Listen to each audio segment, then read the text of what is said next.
My dear welcome to political analyst KS Prasad. నమస్తే sir. నమస్తే sir, Andhra Pradesh రాష్ట్రంలో కోర్టు ధిక్కరణ అనేటువంటి అసలు ఉందా లేదా, ఒకవేళ ఉంటే అసలు దాని పరిస్థితి ఏంటి సార్? రీసెంట్ గా జరుగుతుంది కోర్టు ధిక్కరనే ఉంది. కోర్టు ధిక్కరణ ఉందా లేదా అని కన్నా, ఎందుకంటే వ్యవస్థల్ని నాకు ఫస్ట్ టైం డౌట్ వస్తుంది. చంద్రబాబు గారి గవర్నమెంట్ లో డెమోక్రసీని పరిరక్షించడానికి చంద్రబాబు గారి గవర్నమెంట్ 124 స్థానాల ప్రజలకు ఇచ్చిన దానికి ప్రజలు తిరిగి ఏమైనా సమాధానం చెప్తారని నాకైతే అర్థం కావట్లేదు ఆయన.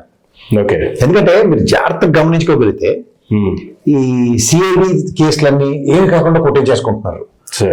అవి కోర్టు పరిధిలో ఉన్నాయి. మీరు ఏ కేసు అయినా తీసుకోండి, ఫర్దర్ ఇన్వెస్టిగేషన్స్ ఇప్పుడున్న ప్రభుత్వ కబంధ హస్తాల్లో చిక్కున్న సిఐడి అని నేను చెప్పొచ్చు.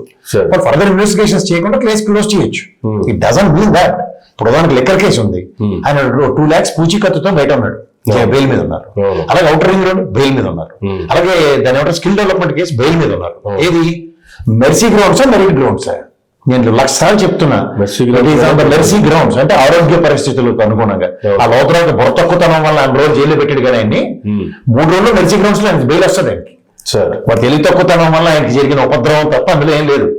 సో ఓవరాల్ గా మెరిట్ గ్రౌండ్స్ అయితే ఇప్పటికి కూడా బెయిల్ రాలేదు. ఆ ఓడికి నేను స్టిక్ అనే ఉన్నా. సో ఇప్పుడు ఈ క్రానికల్ ఆర్డర్ లో మీరు అన్ని కేసులు కొట్టేశారని ఈ తెపల ఛానల్లో ఇష్టం ఉంటే రాయడం ఒక ఎత్తి అయితే, అంటే ఈ కోర్టుల మీద వ్యవస్థల మీద గౌరవం లేదని చెప్పడానికి ఇంకొక ముచ్చుతనకు ఏంటంటే, రీసెంట్ పాస్ట్ లో ఈ సంక్రాంతి సంబరాలకు సంబంధించిన విషయంలో ఎక్కడో దగ్గర అడపా తడప పోలీసులు దాడులు కానీ, పోలీసులు తీవ్రమైన చర్యలు తీసుకుంటామని చెప్పడం కానీ ఉంటాయి ఈ కోడి పందాల విషయంలో కానీ. ఎందుకంటే animal act is very clear.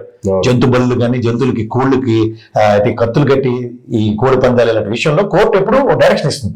Jallikattu ఉంటుంది, ప్రాణహాని జరగకుండా అన్న దాని మీద కోర్టుకి ఎప్పుడు కండక్ట్ ఆఫ్ కోర్టులోనే అది లాస్ట్ మూమెంట్ దాకా ఊతూ వచ్చి లాస్ట్ కి వాళ్ళకి పర్మిషన్ ఇస్తారు. కానీ ఆంధ్రప్రదేశ్ లో వైవిధ్యభరితంగా ముఖ్యమంత్రి అండ్ ఉప ముఖ్యమంత్రి వీళ్ళిద్దరు, ఉప ముఖ్యమంత్రి కంటే అలాగే తెలివితేట ఉండదు కాబట్టి ఏది మా లోకం మాట్లాడుతూ ఉంటాడు ఆయన. కానీ చంద్రబాబు గారికి ఎంత అనుభవం ఉన్న వ్యక్తి కూడా ఈ సంక్రాంతి సంబరాలు, నేను రీసెంట్ గా ఒక డెవలప్మెంట్ చూస్తున్నాను. ఈ కమ్మ అనే సామాజిక వర్గానికి ఏమైనా స్పెషల్ ప్రివిలేజెస్ వచ్చాయి డెమోక్రసీ సార్ గవర్నమెంట్ రాగానే? నేను చాలా ఆశ్చర్యకరంగా చూస్తున్నాను. చంద్రబాబు గారు మాట్లాడుతున్న మాటలు అంటే నేను ఒకటి చెప్తూ ఉంటాను చాలా మందికి, ఆవు గట్టును వేస్తే దూడని సీను వేయదు. ఈ జర్నలిస్ట్, ఈ టపాసుపుత్ర జర్నలిస్టులు కొంతమంది దాపరించారు. ఆయన మాట అన్నాడు, ఏంది మా భార్య ఈ సంక్రాంతి సంబరాలు స్టార్ట్ చేసింది మా ఫ్యామిలీ కంటే, మీకు ఆ ఫ్యామిలీకి ట్రెడిషన్ లేకపోవచ్చు, నందమూరి ఫ్యామిలీకి ఉండి ఆవిడ అడాప్ట్ చేసి మీకు అప్పచెప్పింది. అర్థమవుతుందా? కానీ దాన్ని ఆయన అసలు ఆ సంస్కృతి తీసుకొచ్చిందే, సంస్కృతి మీకు లేదని ఒప్పుకున్నాను. ఫస్ట్ ఏం చేయాల్సిన విషయం అంటే చంద్రబాబు గారికి ఆ సంస్కృతి లేక, అంటే ఇది పెద్ద పండుగకు సంబంధించిన సంస్కృతి సాంప్రదాయాలు నందమూరి ఫ్యామిలీ వాళ్ళు నారాయణ వెళ్ళిపోయారని అది చూడవలసిన కోణం. దాన్ని వేసుకుని ఈవిడ జర్నలిస్ట్ ఒక ఆవిడ అసలు స్థాయి మర్చిపోతుందో, లేకపోతే ఆవిడ మళ్ళీ తిరిగి చూస్తే ఒక రెడ్డి సామాజిక వర్గాన్ని పెళ్లి చేసుకుంది ఆవిడ. వీళ్ళకి అతీత శక్తులు అయిపోతారా, ఏమైనా మానవాతీత శక్తులు అయిపోతారా, కొలైనా కూడి పెడతారా?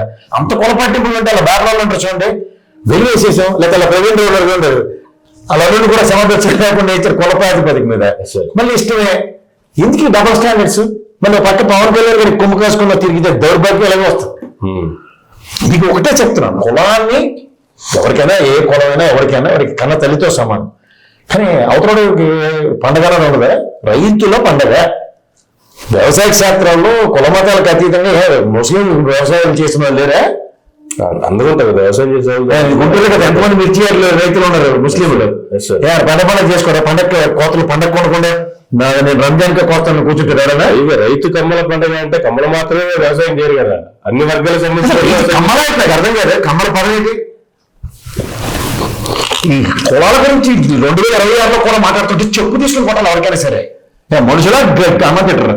ఇవన్నీ ఒక ఎత్తి అయితే సార్, ఈ చాగంటి కోటేశ్వరరావు గారికి ప్రభుత్వ సలహాదారు కింద ఆయనకి పోస్ట్ ఇచ్చారు కదా సార్, మీ మీద గౌరవంతోనే చెప్తున్నాను, తక్షణం రాజీనామా చేయండి సార్. ఎందుకంటే మీ ప్రవచనాల త్రూగా చాలా మందిని ప్రభావితం చేసే మీరు, నాకు తెలిసి సోకాల్ ఇవాళ ముఖ్యమంత్రి గారిని కానీ వాళ్ళకి సంబంధించిన సామాజిక వర్గాలను ప్రభావితం చేయలేకపోతున్నారు. There is no effective management. ఎందుకంటే సంస్కృతి సాంప్రదాయాలకి నిలవెత్తు నిదర్శనమైన ఈ పెద్ద పండుగ ఆనాటి కాలం నుంచి వస్తున్నది ఇక్కడ. సో అలాంటిది పట్టుకుని ఏమీ కాకుండా తృణప్రాయంగా ఒక ప్రాతిపదిక మీద మాట్లాడుతున్నప్పుడు మీరు ఒక ఇదే మీకు ఈ ప్రభుత్వ సలహాదారుడు లేదా ప్రభుత్వ పరంగా ఒక ఆఫర్ అన్నది జగన్మోహన్ గారి ప్రభుత్వంలో కూడా మీకు వస్తే తృణప్రాయంగా వదిలి మీకు ఏ ప్రాతిపదిక మీద ఇవాళ మీరు ఈ ప్రవచనాలు తీసుకుంటారో నాకు అర్థం కావట్లేదు. ఆ రోజు ఎందుకు వదిలేశారు, ఈ రోజు ఎందుకు యాక్సెప్ట్ చేసినప్పుడు వీళ్ళ డబుల్ స్టాండర్డ్స్ ప్రస్ఫుటంగా కనబడుతున్నప్పుడు, మీ ఒరిజినల్ స్టాండర్డ్ కి విఘాతం భంగం కలుగుతున్నప్పుడు మీరు ఖచ్చితంగా ఫుడ్ డౌన్ చేయాలా? అంతే కదా. What is this non sense అని. సార్ ఇది ఎప్పుడైతే జరగట్లేదో సమాజ హితాన్ని ఎవరు పడితే వారు వాళ్ళ వ్యక్తిగత అవసరాలకు అనుగుణంగా తీసుకుంటున్నారు అన్న దానికి నేను కట్టుబడి మాట్లాడతాను. కాదంటే ఎస్, ఇదేమైనా కార్తీక మాసం వనభోజనాలు అనుకుంటారు పెద్ద పండుగ అంటే.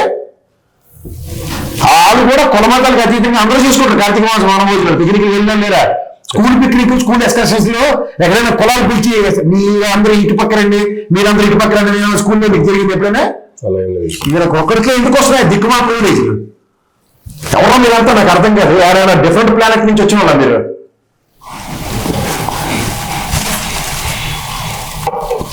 ఇంట్లో ఉన్న కాపాడుకోవడం రాదు, మళ్ళీ ఆ మాటకు వస్తే ఒక్కొక్కడికి నోరిపితే చాలా దగ్గరగా ఉంటుంది.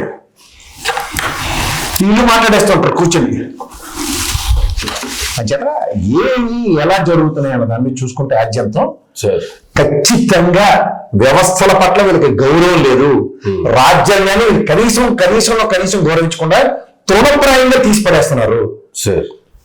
నేను చూసారా గుంటూరు దగ్గర సలీం అనే పేరేంటి చనిపోయాడు. ఆయన చనిపోతే నగర బహిష్కరణలా పవన్ కళ్యాణ్ కనబట్లేదు మీకు? What is this non sense? ఎక్కడ ఉన్నాం మనం? ప్రజాస్వామ్యంలో మీకు ఓటేసిన వాళ్ళు వదిలేసేస్తారా? వదిలేసేస్తే వాళ్ళకి అక్కడ నగర బహిష్కరణలో ఊళ్ళో కాల్ పెట్టడానికి లేదా చంపేస్తారా? కోపంలో సక్సెస్ పడతారా మీరు? తెలివితేటలు ఎలా ఇస్తున్నాయి చూడండి. అంటే అధికారం దర్పంతో కుల ప్రాతిపదిక మీద మా చలామణి ఇదంటే సిగ్గుపడ మన జనసేన సపోర్ట్ ఇచ్చి తప్పని కొట్టుకొని చచ్చున్నారు కదా ఎంట్లో ఊర్లో. ఈ పండుగ సందర్భంగా గుండు వాచిపోయింది జనసేన వాళ్ళకి. చూసుకోమని ఒకసారి ఈ తెపాల ఛానల్ ఎలాగో చూపించారు. వాళ్ళు ఆ కుల ప్రాతిపదిక ఏడుస్తున్నారు కాబట్టి వాళ్ళే ఆయన ఎంకరేజ్ చేసి చెప్తున్నారు సార్, జరుగుతుంది జాగ్రత్తగా ఉండాలి, మిమ్మల్ని మీరే కాపాడుకోవాలని. కాపాడుకుంటారు. అక్కడ నీ చేతకాని సస్వత్వానికి వాళ్ళని కాపాడుకోవాల్సి వస్తుంది. నువ్వు దేహం జాపని అనుకుని అక్కడ కాళ్ళ దగ్గర బేరాడుకుని కూర్చో, వాళ్ళేమో వాళ్ళని కాపాడుకుంటారు. ఆ పాట కాపాడుకుంటూనే ఉన్నారు ఈ రోజు దాకా.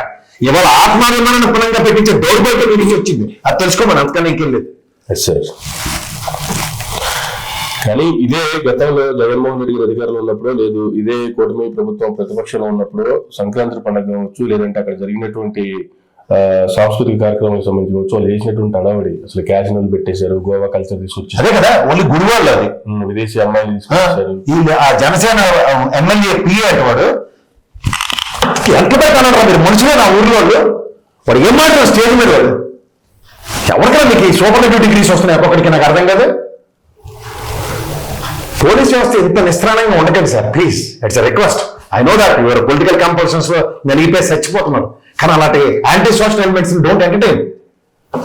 స్త్రీలకి గౌరవం వ్యవహారాన్ని ఎందుకు ఎంటర్టైన్ చేయాలి మనం? What is this non sense? ఎక్కడికి వెళ్తున్నాం మనం సమాజంలో?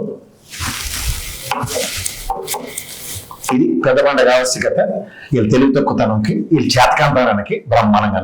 అరే గుడివారు ఆ నాయన ఉన్నాడు కదా, ఆమె కూడా ఆయన ఎమ్మెల్యే, ఓన్లీ నోరు అధికారం ఉంటేనే మాట్లాడతాడు. లేదా జడ్డోళ్ళ తిరిగి వాళ్ళకి ఇంట్లో కూర్చుని ఉన్నాడు. పేరు నాడు చూసా క్యారీకట్ అరెస్ట్ అయితే వెళ్తాడు, కూర్చుని స్టేషన్ లో కూర్చుని పేరు మీద కూర్చొని వస్తున్నాడు. ఇది రాజకీయ అనుభవం. రాజకీయంలో కార్యకర్తలు పరిరక్షించుకుని ఎవరన్నాడా పిరిగొడ్లు. ఈ పిరిగొడ్లు పట్టుకొని గురితో కట్టుకొని గోదావరి ఇచ్చినట్టే ఉంటుంది. గురితో బెత్తిరే ఇంకా కుక్కతో కాస్త స్ట్రైట్ గా చేయడానికి బద్దలే కడతారు. ఆ బద్దతోనే బతికి బట్ట కట్టచ్చు. ఇలా టోళ్ళు వీళ్ళేమో బేగాలు పోతారు. ఆ నాని వంశీ ఇద్దరే ఉదయం పిరిగితనానికి మారిపోయారు. ఈడు ఇస్తుంది బిల్డప్లు ఇక్కడ.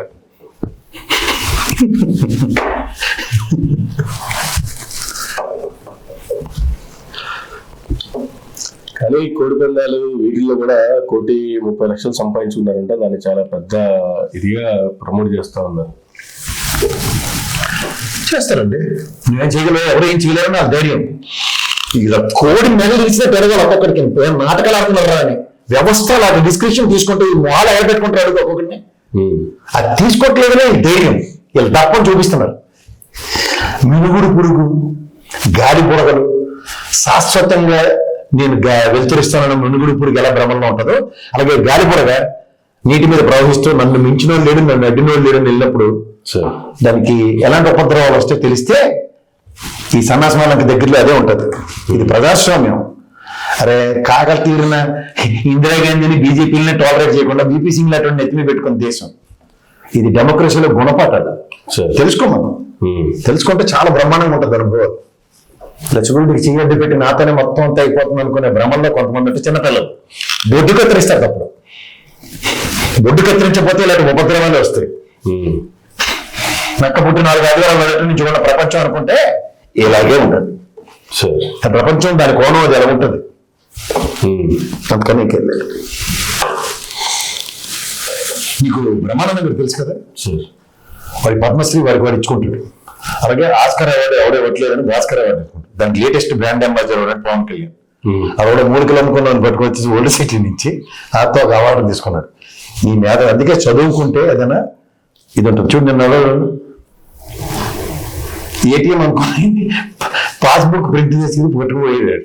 సేమ్ పవన్ కళ్యాణ్ బ్యాచ్ అది. అంతకన్నా ఇంకేట్లేదు. దేనికైనా చదువుకోవాలి. ర్యాపిడెక్స్ ఇంగ్లీష్ కాదు. ర్యాపిడెక్స్ ఇంగ్లీష్ అంటే ఇంగ్లీష్ నేర్పుతారు మాట్లాడడం. అవతల మేడం నీకు అర్థం అది గుర్తుంచుకో. Right sir. Thank you sir. Thank you very much అండి. ఇదండి ఇలాంటి ఇంటర్వ్యూ మరొక ఇంటర్వ్యూ మళ్ళీ కలుద్దాం. చూస్తూనే ఉండండి మైటమ్ న్యూస్.